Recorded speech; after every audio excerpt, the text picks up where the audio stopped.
একটা মানুষ মারা যাওয়া বা সুইসাইড করা হোক, যেভাবেই হোক মারা গেছে।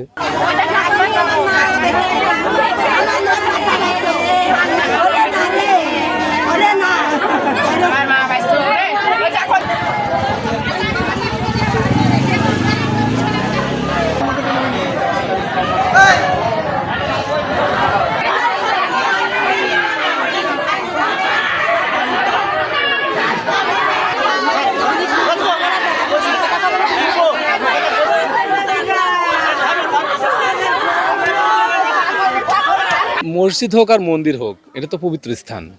এখানে একটা মানুষ মারা যাওয়া বা সুইসাইড করা হোক, যেভাবেই হোক মারা গেছে, এটা তো আসলে সুখকর না। এটা সমাজের জন্য একটা ভালো বার্তা বয়ে আনে না।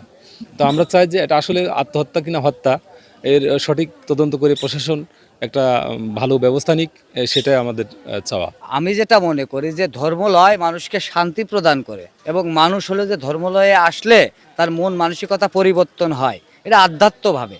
কিন্তু সেই স্থানে কেন মৃত্যুবরণ মানুষ করবে, এটা কিন্তু অনেক বড় একটা প্রশ্ন। যেখানে আসলে মানুষ শান্তি পায়, সেই জায়গাটা একটা বৃদ্ধ মানুষ সে এসে মৃত্যুবরণ করেছে, এবং এটার ভিতরে কিছু একটা রহস্য আছে বলে আমার কাছে মনে হচ্ছে। আমি চাই যে এটা প্রশাসন দ্রুত পদক্ষেপ নিয়ে তদন্তের মাধ্যমে, যাতে প্রশাসনের মাধ্যমে সেটা ময়না তদন্ত থেকে শুরু করে সব ব্যবস্থার মাধ্যমে যাতে একটা সুষ্ঠু তদন্ত রিপোর্ট প্রশাসন দেয়, এটাই হলো যে সাধারণ মানুষের আসলে চাওয়া।